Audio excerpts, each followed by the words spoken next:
Welcome back to Aggie Pride, a UC Davis freaking podcast. And we are joined now by the people's quarterback. Right on time, Danny. We clicked play 7 seconds ago on the podcast. So tell us, how was the drive home to the South Bay? The drive was all right. I'm a little on edge and got some nerves because the Dodgers need to score a few more runs, give more guys on base and all that. But I'll pipe down on the Dodgers for the next half hour to 45 minutes, however long we're on. Yeah, who cares about the Dodgers and their stupid freaking payroll? We hope it doesn't work out for them tonight. As NorCal folks, you're outnumbered 3-1. Although Dwight kind of make that 2-2. Make that 2-2. Okay. Yeah, it's all good, but I'm hoping I don't go 0 for 2 tonight, but we'll see. Well, 0 for 1 has happened. Final score in Davis on the first day of November.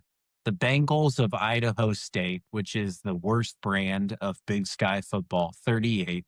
The UC Davis Aggies, who are bound to be a successful FBS mid-major, 36. Guys, we will start it the same way with your initial thoughts. And I will start with the man who doesn't want to start, actually. We will kick it. Dwight, I was going to start with you. Damn it. Nick King has a silky pipe that even Coach Biggs likes.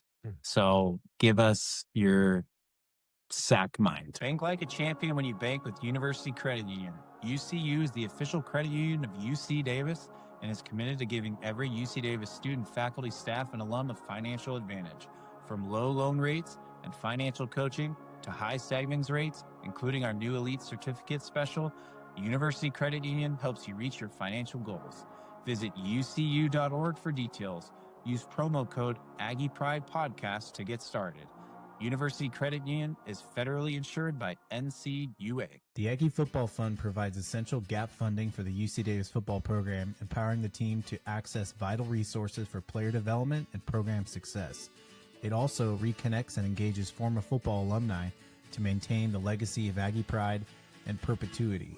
Through direct and flexible support, the AFF bridges funding gaps while fostering a thriving alumni community. Visit AggieFootballFund.com for more information.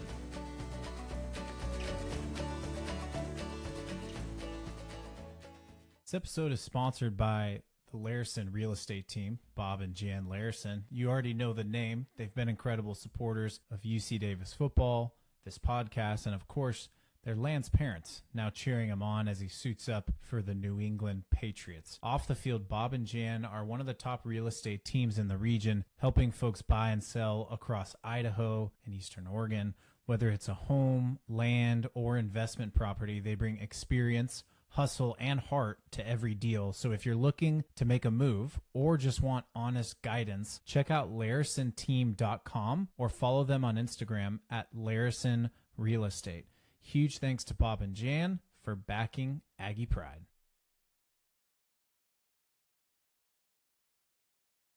Aggie Pride is proud to partner with JG Graphics in Rancho Cordova, the spot for custom apparel, embroidery, and printing. Aggie alum Pete Povey and his team helped us design and produce our Aggie Pride hats, and the quality is next level. If you need gear for your business, team, or next big event, Pete will take care of you from first idea to final stitch. Support a fellow Aggie and check them out at jg.graphics or visit their shop in Rancho Cordova.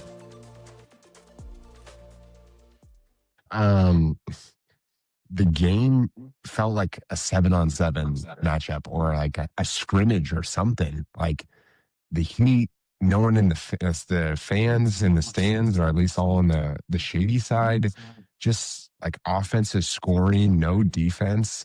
It felt off. And I feel like that's like kind of the gift and curse of the Davis Stadium, our home fans. You know, we had a good build, and I wonder, got to go crazy right away. Is like, if this game was later in the day, a little cooler in the evening, how it has been, maybe things are a little different. But this was a 1:00 game, just kind of weird game all around. So that's kind of my feeling is, as a Blue Force guy, just hate to see the first half. But in the second half, I was impressed with the guys that stepped up. And we talked about this I think after the pod, this kind of reflects. I know, Danny, you gave your Dodgers a shout out, say my Niners, and I guess Brock too, you know?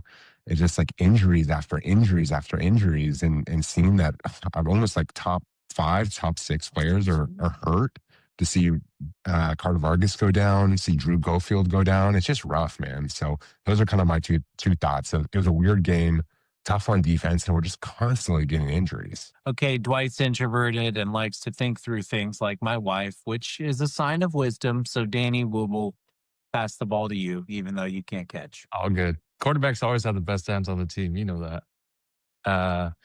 But I think my reaction was I just felt like we didn't capitalize. We didn't finish drives throughout the game. It felt like, more 3 and outs when I ran back through the game log. I think probably the critical turning point in the game was the mid to end of the second quarter. We threw an interception and we got one right back, like the D did what they've done this season, where they make up for one of the offense's mistakes and they turn the ball right back to the O. And then we didn't go anywhere on that drive, and that blocked punt touchdown was a killer. That kind of deflated the team, I think. And then we had an opportunity to go down and get a field goal right before half. And I think that was just one of those things. Caden's trying to make a play with his feet. And he's still looking downfield instead of taking off, right? And got snuck down from behind. So that was a tough one to see us not get 3 points there. 3 points makes a difference in the game. We lose by 2. And so that was tough to end the half. And then, I think the second half was an example of how when you're facing a team that was really killing us on the run, the second half can go by really fast because the clock's moving a ton. I think we had five possessions, right? And we had 3 field goals. And I thought, I texted you guys. I was in the Bruce Edwards room, but I kept my eye on the clock. I was like, I got to get out to watch this Jay Fish touchdown on the first drive. And he was the workhorse on that third down drive out the gate. And we were moving the ball. We were making good plays. And then to get down to the 2-yard line and then go back a yard and then kick a field goal there felt like, to me, I wanted 7. Right. And then there was another drive later in the fourth. I was standing on the sideline with EJ Brown, and he's like, if we get down and we get a field goal, which we ended up getting, I was like, we can't leave it. We can't leave it up to them. We got to go get a touchdown. And so just, whereas we've survived a little bit throughout the season of, making some mistakes or, not capitalizing on 7-point touchdown drives and settling for field goals or punts or whatever, like tonight it caught up to us a little bit. So that was my reaction. Yeah. A lot of what you said, Danny. For me, there was a feeling of like throughout the game, big and small mistakes that I'm like, are we going to overcome it? We could. There's still a chance. And it's like those just ultimately we didn't. And so, I think, Brock, we were talking about, man, this game would actually be really interesting to go back and watch the film because there's big questions. Dude runs for 220 yards on us.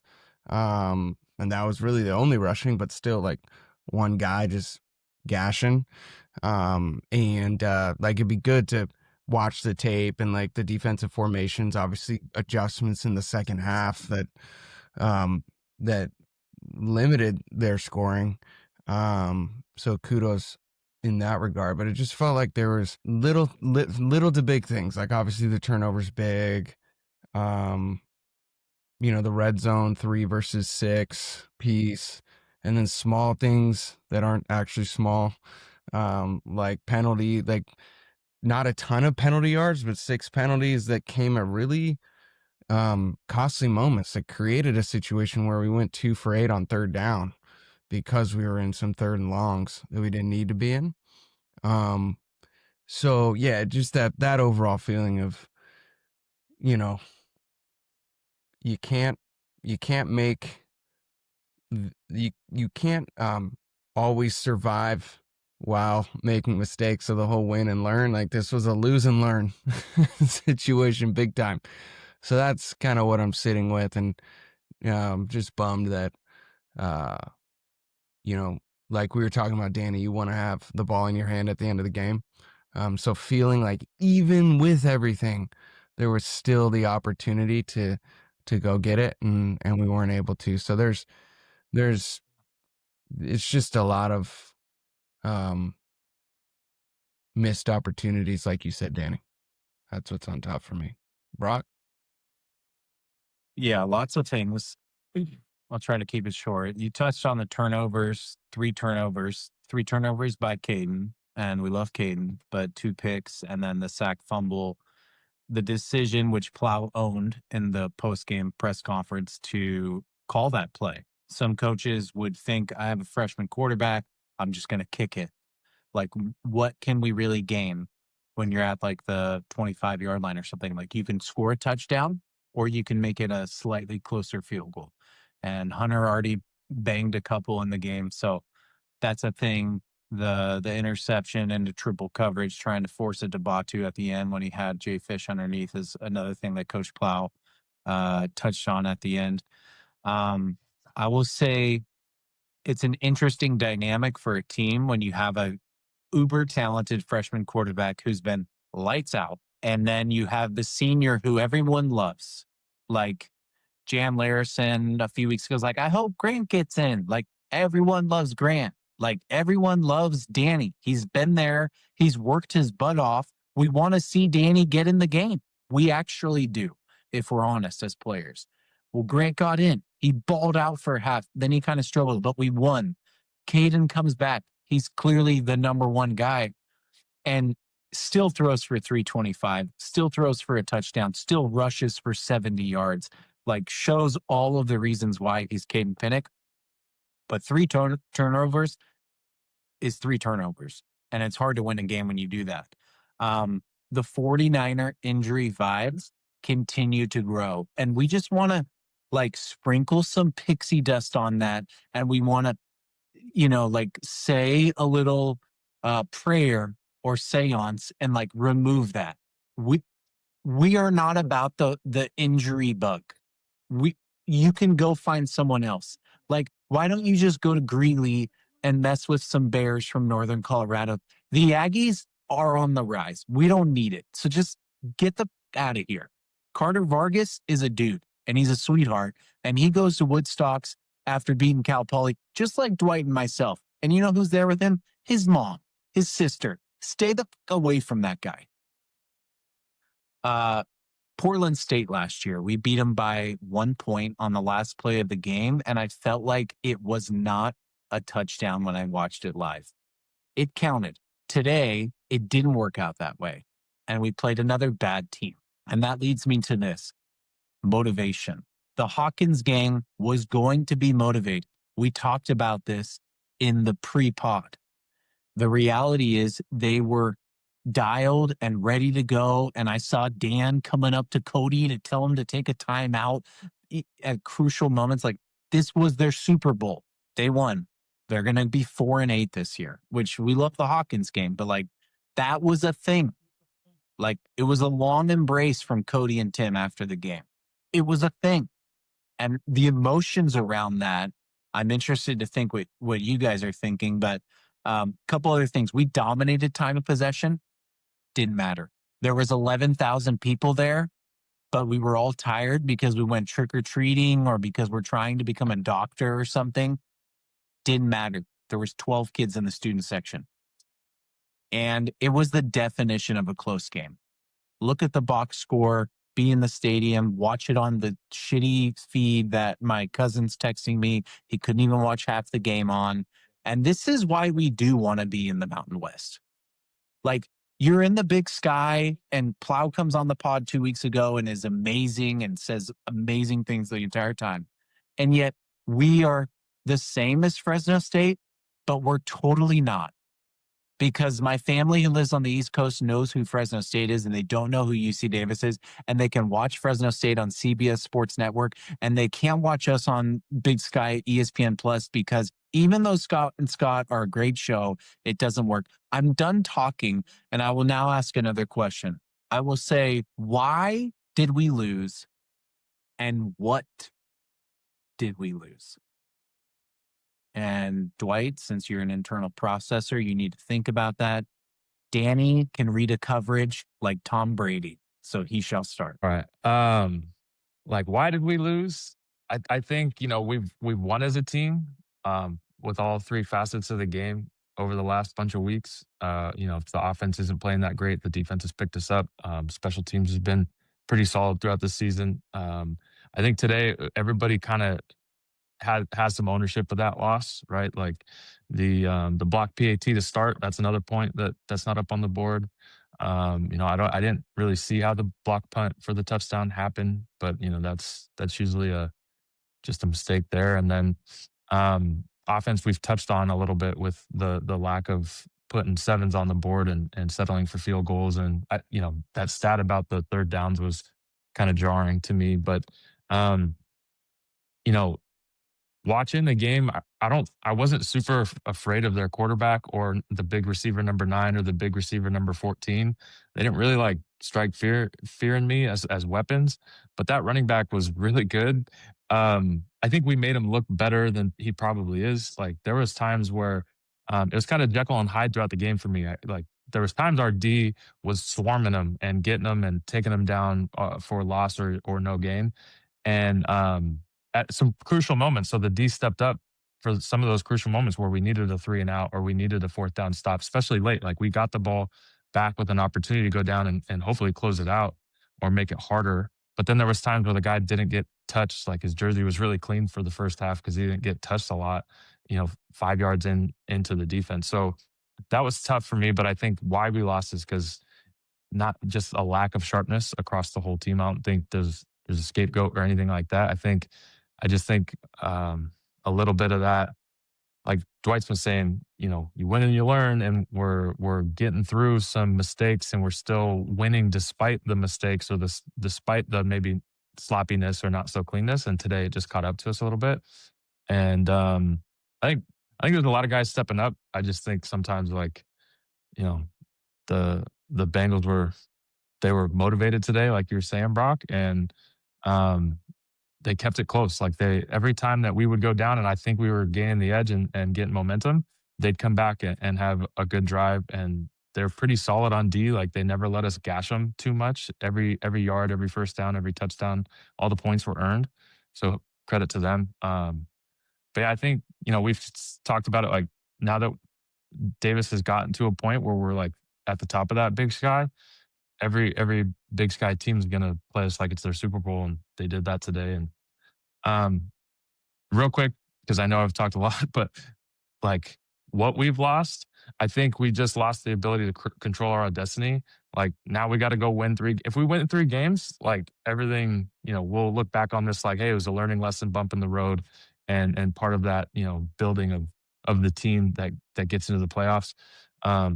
If we drop another one, then you're probably playing on the road throughout, and that just makes the road tougher. So that's kind of the downside of today. Yeah, I can jump in here. Why did we lose? I think it is. I do want to talk about that pump block because that dude could have done patty cake with the punter before blocking it. Like he was it. So that's on coaching, right? And that's on preparation. That's on the player. Like, it's hard to ever say one play, but to have a pump blocked and also have it be 7 points is death in the Big Sky and certainly in the playoffs. And so, I look at our special teams. I talk about them quite a bit. It's that's probably the most devastating special teams like drop in a game. And then on the same time, you have Hunter Ridley like keeping us in the game, right? So it's a mix. Danny, to your point, guys are stepping up. The defense, obviously we talk about, the amount of yards and points given up and like the open C for Deshaun Cook or whoever, whatever his name was. But, shout out to Drew Cofield and Marquise Bell. Like those 2 picks were incredible, and that's giving our offense a chance to go down and score. So I agree with you, Danny. I think there's group accountability. Mistakes made all the way around. You certainly hear that if you listen to Plow's press conference, taking on accountability for himself and for the coaching staff and their preparation. What did we lose? I think you're right on. I mean, I think, it's about, at this point, then it's about seeding, and we have to do what we can to control where that's going to land with the next 3 games. But I hope that what we gain is like the punch in the gut to kind of wake you up as a group to the level that you have to continue to try and strive for. And heading up to Moscow's that's gonna be a game, man. They coming off a huge win. So yeah, I think the why for me is kind of the answer I gave before. The cumulative effect of the mistakes across the entire game just we were not able to overcome it. But hopefully I know this coaching staff, I know these guys, like they're gonna, and even talking to some of the parents of players, like I got to talk to Carter's dad after the game, and just and Mitch's dad, like I think they're gonna have that turtle mentality or that that goldfish mindset to keep them moving. So I think we're getting too good because Danny and Dwight, I think you hit everything on the head. So I'll kind of go with the vibes of everything. I know that's more Brock's motif, but I'll go with that so we can balance it. Danny, man, everything you said, I'm like, man, I should have said that. You said it so well. That's why you're QB1 on this pod. The thing I think why is just capitalizing on just big plays, turnovers. Like it just felt like we couldn't get that juice that we needed, especially at home. That just killed us, man. I thought Drew's pick, I was like, okay, here we go. And then I think it was a 3 and out the next play. Same thing. I mean, not to give my player of the game, but Bell with that insane pick, one-handed with the freaking cast, and then the touchdown saving tackle. And I'm like, okay, here we go. And it never happened. And so I think that was really it, is our team just never found that juice that Davis is known for. And part of kind of that Shredville ethos is that we're going to take advantage of every mistake you have. So I think that's where I want to attribute to it. I think the running back, as you mentioned, Danny, he was a weird runner, right? He was like super upright, didn't look super fast, but he's kind of like moving past guys. I was like, when we were on the field again, I was like, what is, it was just weird to see. It was almost like an optical illusion. And that's why I was joking. It's like a scrimmage because it felt like guys were overrunning tackles, like tapping off. It was weird. I think it's pretty obvious of what we lost. The other thing that's maybe not as obvious for those that weren't there, I probably lost about 5 pounds of water weight. It was hot, man. And It was warm. that shade, we're all hanging out there. Luckily, the alumni get to hang out, but I do think that was a big factor. And again, interesting having alumni, and I know we'll talk about that. It's fun to see the guys and get there earlier with more families. But I do think it did play a big factor in what we've been used to playing at night, kind of the same routine and throwing things off. So what about you, Brock? What do you think? There's a lot of thoughts. I think that we scored 9 points in the second half, and they were all because of Hunter Ridley's right foot. And I think we lost because of the end of the half and the end of the game. I mean, I think we ended the half by mismanaging the clock, and we should have probably kicked a field goal. Plow said it himself, and the freshman quarterback, tries to make a play and fumbles, and it's a turnover, and we don't even get the opportunity to kick it. And then, I think the end of the game is, I said it to Dom Noto, who's our UCU sponsor, who we'll have on the pod, Sac State Week, which is going to have a game, guys, with like an enormous amount of pressure now. And there's going to be 16,000 people there. And if you're listening to the podcast and you live in LA like Brady Stewart does, and yet he still hopped on a flight this morning and came up, like just freaking come on up. Like life's brutally hard. Just go do something fun with friends and family. And I told Dom take the timeout. Like, why didn't Plow take the timeout? We would have a minute 40 going into that drive. I don't care if we don't have timeouts. You can spike it a couple times. It doesn't matter because we threw the pick, but I feel like it gives you less pressure on each play. Caden threw the pick with 20 seconds left. We had 20 seconds left, and he tried to force it into triple coverage on a tough, opportunity to Batu. I also think there's other teams losing today. North Dakota is the 8th ranked team in the country. They lost. Tarleton State's the 2nd ranked team in the country. They lost. There's one other team that's escaping my brain right now in the top 5. They lost South as Dakota well. State. South Dakota State. South Dakota State with their backup quarterback. Yeah, they lost today. Yeah, so I posted something on the IG, like, we're not the only ones, people. This happens. My dad on the way home, which like my entire life is filled with car rides with Russ Galvin and us criticizing like every coach known to man. Like, why do they do this? Why do they do that? And my dad's like, yeah, I just feel like Davis is, kind of this and that. And I'm like, Dad, like, we're ridiculous the last year and a half. And I'm just like defending us every second of the conversation. But he's like, I just feel like they can't put a game together. I was like, no one can put a game together. This is why when Nick Saban's interviewed after every Alabama game of his career where they win by 70, he's just all pissy with Laura Rutledge. And so this is just every team. Every team can't put together not 48 minutes, Dwight, 60 minutes.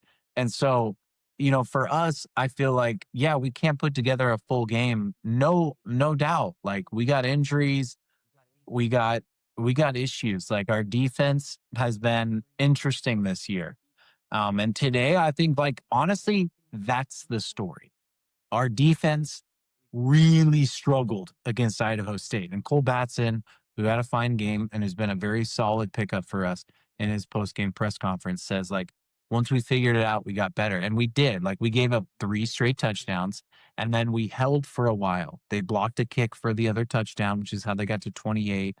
And then they scored a touchdown in the second half on a drive. And then, so essentially they scored 10 points in the second half. It's like, yeah, Coombs figured it out for the most part. But by that time, like, we had given up 220 yards. So there's way too many things to talk about. I want to read some comments on Aggie Sports Talk and Instagram and just like kind of make it an open forum for a few minutes for you guys.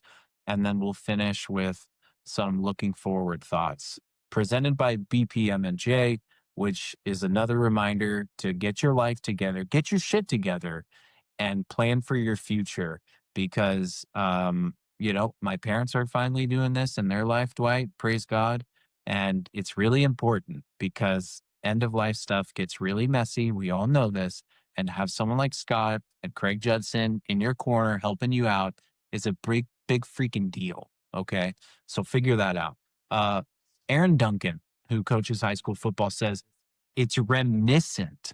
I'm worried about his comment of the loss we took to Idaho State in 2021. My computer will periodically go to sleep. You're familiar with this. We're back. After a 5-0 start to the season and coming off a great win against a very competitive Weaver State, we know what he means, and beating Tulsa in the season opener, we ended up losing a game to Idaho State that ended up being their only win of the entire season. Haunting statement. Nothing was the same after that loss. I have some concern about this too. Driving up, I tell my dad, we are the 6th best team in the country. Like, we're going to go to the quarterfinals, maybe the semifinals. You lose one game, you just start thinking all sorts of different things. So, Dwight, I will make you talk first about that comment, and if that comment takes you anywhere about the futures of the world. Well, first of all, Aaron Duncan is a incredible Aggie, a incredible human, and a friend of the pod, and so appreciate that comment. Yeah, I mean, I do think there's something about we have weird games with Idaho State. That's a thing. If you look kind of back at the record, where I disagree with you, Dunk, is that I think we're And no offense to the 2021 team. I think we're a different team. Obviously the Aggie pride blood still pumps, but it's a little bit of a different DNA. And so I would be surprised if at the end of the season, whenever that is, that we jump on the pod and like thinking back to Dunk's comment, like, yep, nothing was ever the same in that way.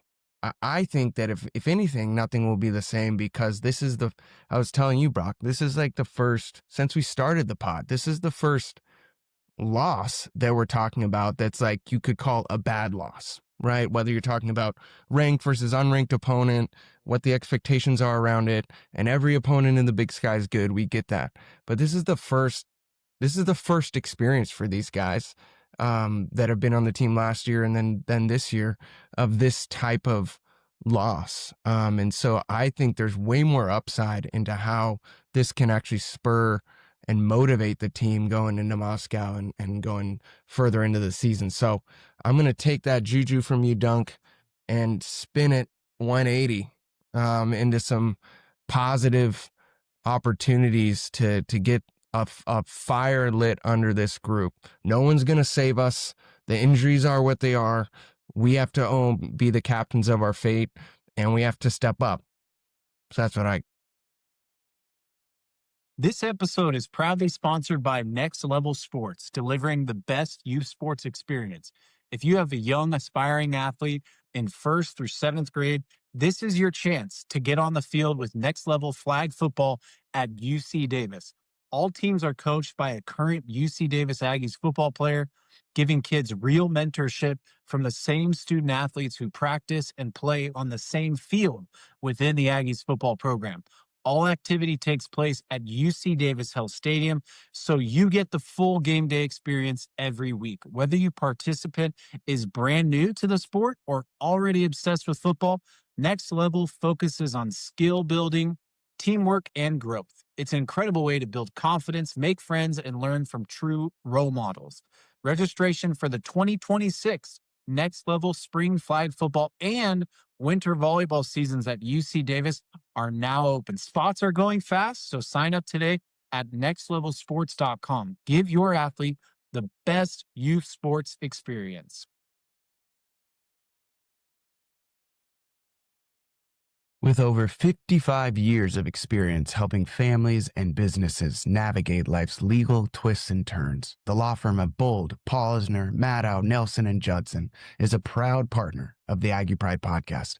Whether you're starting a family, managing your assets, or facing the loss of a loved one, BPMNJ is there to guide you through some of life's toughest transitions with clarity, compassion, and care. They assist clients with estate planning and also support families dealing with incapacity, elder law, probate and trust administration, conservatorships, and civil litigation. The firm is managed by Craig Judson and his son, Scott Judson, former Aggie Pack MC and past president of the Cal Aggie Alumni Association.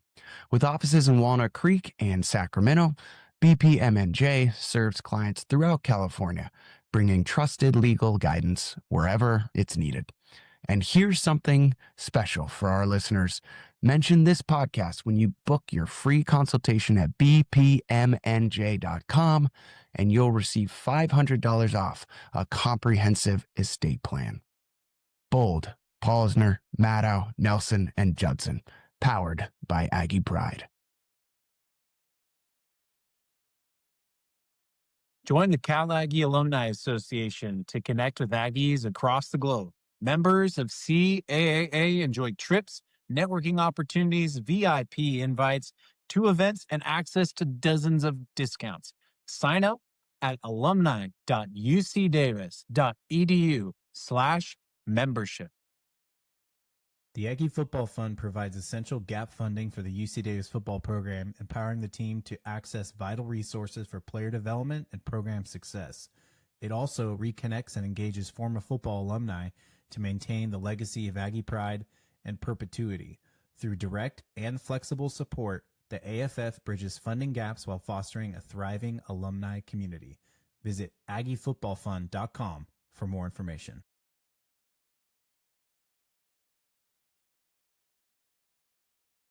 Yeah. And just to jump on that, I think the other thing, and I don't remember the year of who the quarterback is, but I know we're tough on Caden, but I also think he was 19 for 20 in the first half. I think there's some play calling that put him in some tough positions. He also had that dime, I think it was like I say like 36-yard pass. Like in football, you play as well as your quarterback, and with him and Plow, and I mean again, we're taking for granted that Batu and Jay Fisk both had 100 yards, so there's concerns about the defense, but I feel like, hey, we have a dude at quarterback and also at running back and receiver that's going to win more games than it's not.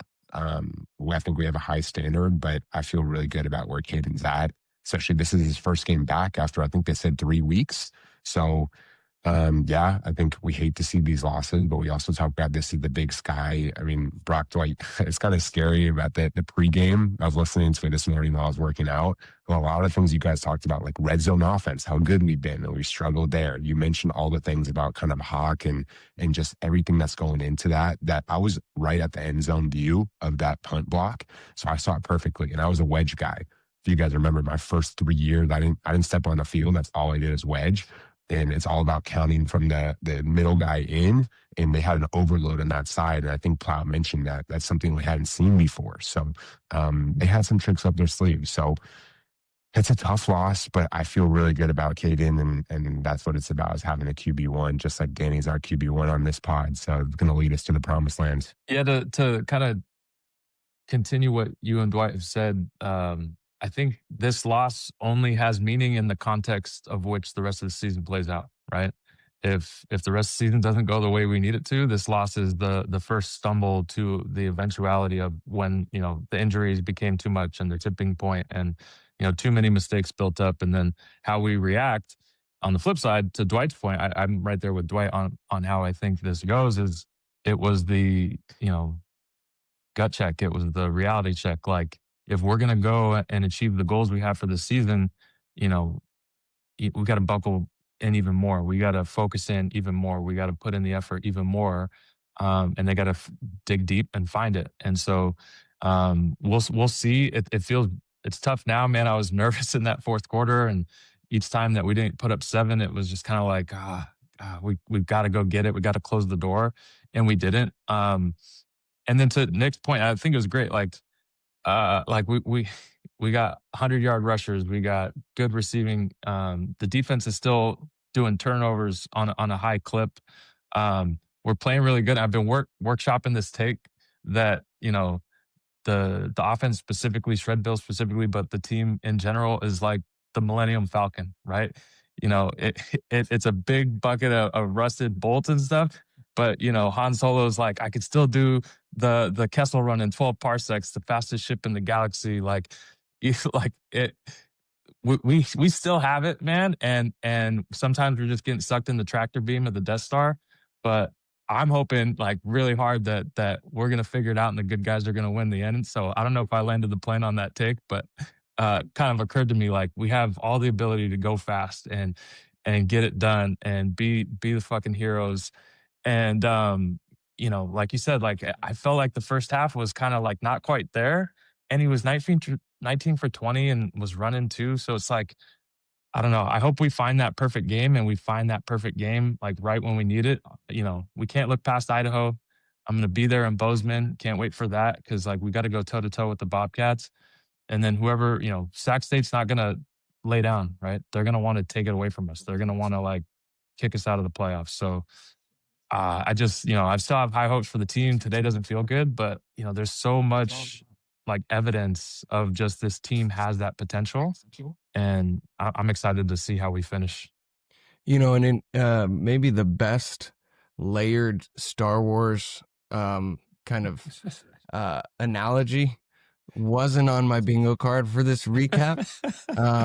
But I love it.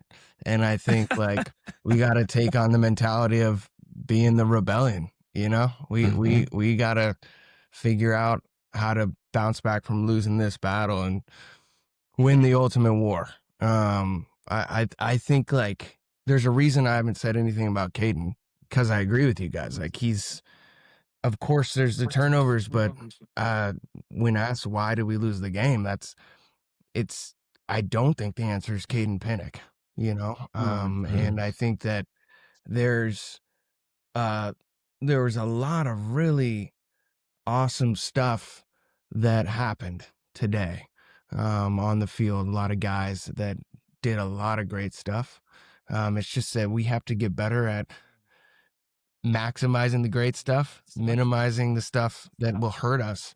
And that point, I think, Brock, you brought in, that I think Plow also talked about, like critical finishing the half and finishing the game, and how we manage that feels really important for us to tighten up, both from a coaching and a player execution perspective, because those two moments felt like really pivotal. Like if we had gotten something going into half, get the ball back, that's a little different. And then at the end, obviously, if we put Hunter in a position or go down and score. So, but Danny, excellent work, sir. Appreciate that. Okay, Danny, we are both married to therapists because we realize we need help. And we also convinced them, I hope, to go to Bozeman. Is Amanda coming? Amanda's not coming to Bozeman, but I'm heading out there with Bruce and Joe Crummett, who's an Aggie that works with me at DevCon. But I did see Dalton Teray said it's his birthday, so he's going to try to make it out to Bozeman. Tony Kays is going out. And then when EJ heard Tony was gone, EJ's redecided. I was like, hey, it's not enough that I'm going. Like when you hear Tony's gone, that's what puts you over the edge. So there could be a good crew going out to Bozeman for that game. Yeah. So my wife and I will be 13 years married. Praise God. And we That's are going awesome. to be there. And we will definitely drink beverages with you in the freezing cold before the game. So I'm excited Absolutely. for that weekend. I was more excited before today. I do think it changes things a little bit just in terms of the game. I think it puts a lot of pressure now on the Idaho game. And we saw last night as we were all eating candy, fun sized, hopefully, on the couch, the upset victory over Northern Arizona. And now it becomes a tougher trip. Now, this is a team, Dwight, you talked about Idaho State being a team that we've struggled with. Idaho has been a team that we have dominated since they dropped from FBS to FCS. We're undefeated against the Vandals. They got Wood back, their starting quarterback. They're at home. And it's a game before the Montana State game in Bozeman, which is going to be a big one. And then the Sac State one. Sac State, and a quick look around the Big Sky, defeated Eastern Washington, who was 3-1 in conference, as Dwight noted on this pod this week, 35-13. Montana State beat Northern Colorado 55-7. Case closed. We'll have a fun weekend regardless. Montana beat Weber State 38-17. Portland State upset Cal Poly 40-35. And then again, Idaho last night beat Northern Arizona 35-32. A few close games in that mix and a few blowouts in that mix. But it just goes without saying, like, the next 3 weeks are the season. We don't have a 12-game season as much as we want that. We've talked about it every week. We have an 11-game season because of the stupid Mercer debacle. And so we could literally be 6-5 and miss out. Like, none of these 3 games are given. I think best case is probably 8-4, or excuse me, 8-3. But I think 7-4 feels like a likely potentially record given Sac State's ascent. But we'll just see. And I want to finish with 2 other thoughts. And then like you each get like a 30-second closing thought so we can go back to our lives. This is a personal plug. Next week, I will not be on the reaction pod, should it be done. And that's because I have like a pretty meaningful project. I have been getting into like cinematography and videography and that sort of thing in a variety of ways. And I have been in like this online art documentary academy. It's called the Art of Documentary. And my wife somehow has still been supportive of this. I'm realizing more and more like how amazing she is because of the amount of people going like, and Caitlin's cool with that, and she's good with that. Yeah, we've had conversations. She actually is good with it. Like, thank God. And I have 24 hours to shoot a documentary. It's part of the parameters around it. And through this podcast, the subject that I'm actually doing the podcast on is a former Aggie, Trevor Facey. And if you guys don't know his story, it's very powerful. It's very meaningful to me and stuff that I have dealt with in my life as well. And so this week, I'll actually be like taking PTO from my big boy job to go shoot the documentary with Trevor. And then I will be editing it the next few weeks. Not the smartest decision with the podcast and that sort of thing and with my big boy job, but the story is too important. And so for those who want to follow the journey, it's bg.creativeco on Instagram. And it's something that I really care about. And so I'm hoping that I can do my best to just honor him and honor the story.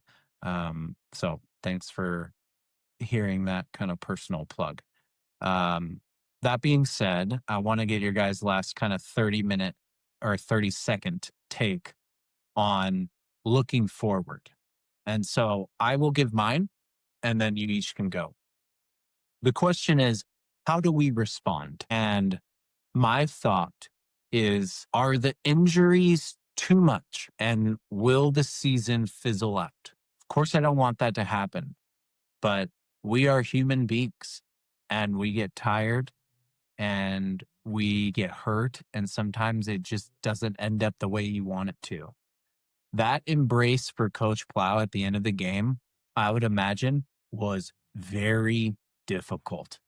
He coached with Cody and Dan. He moved on while Dan was the head coach. He came back as Dan's replacement. He's been stellar. He's been the best coach in school history for the first year and a half. And then he plays the guys he knows really well, and they light it up on us. And they do beat us. And it's probably super frustrating. And there's things he could have done better, as he said in the postgame presser. I still think he's like the best coach for the job. But that's kind of my last thought is like, is this going to fizzle out? Or do we have like the mental strength and the talent and the depth to still overcome? Because really good teams can have a bunch of injuries and still overcome. The Niners are still like 5-3. We're still 6-2. So that's my final thought. Dwight? Final thought is that, we talk about on the pod, adversity is part of life. And this is a new layer of adversity for these guys. First FCS loss, first Big Sky loss, at a point when folks had a certain view of the team. And so it's about noise, it's about what's happening in the locker room after the game and tomorrow and this week. So I have a final thought that's connected to what you said, Brock, which is that for me, Idaho is everything, and I think for the team it is. Like every week has to be everything. But for me, to your question, how we respond is everything. You often look at your favorite Warriors or other pro teams, pro squads, and they often have an impressive stat around back-to-back losses or losing streaks, which just speaks to the squad's ability to bounce back and to respond. And so I'm headed into this week with a lot of, as I lick my wounds, as we all lick our collective wounds from this, a lot of optimism, because I just have a sense that this group, even like this game was not a game that I was like, wow, like we did our best, but we were outplayed. We have too many guys injured, so we couldn't do it. We just lost. That's not the feeling of this game. I mean, Idaho State, credit to them, but we shot ourselves in all 10 toes, in a lot of different ways. And so you clean that up, we still got guys.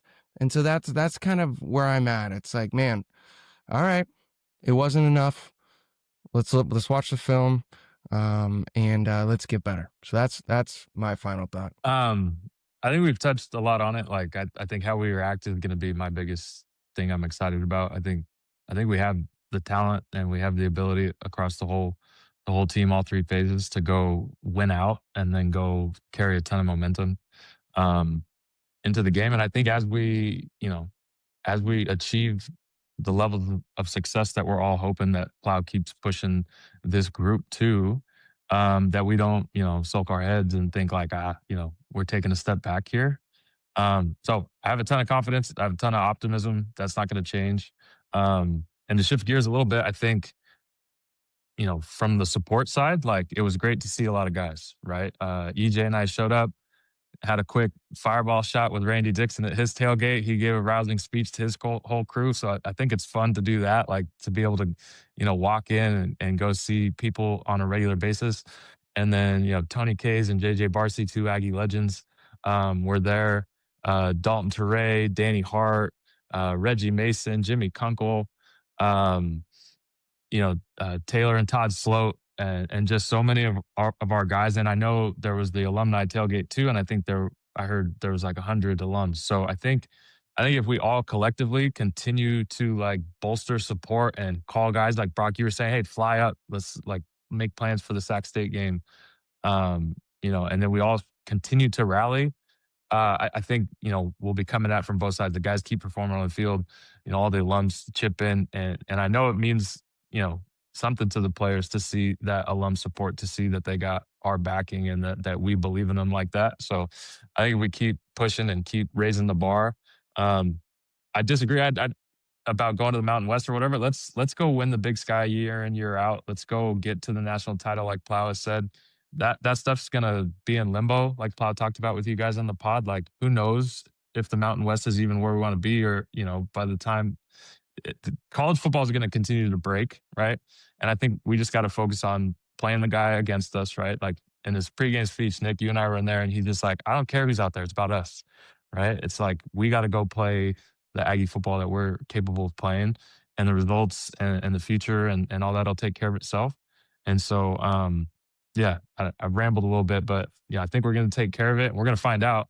We're going to find out what this team's made of, and we can think about the injuries, we can think about the mistakes, but like ultimately they got to go get it done on the field, and we're going to see, and we're going to have fun doing it. And I'm going to be real proud of their effort and their work ethic and all that stuff. So, I'm just still fired up, man. I'm still 100% bought in. Let's keep going. Dude, I'm fired up. Danny, you're preaching.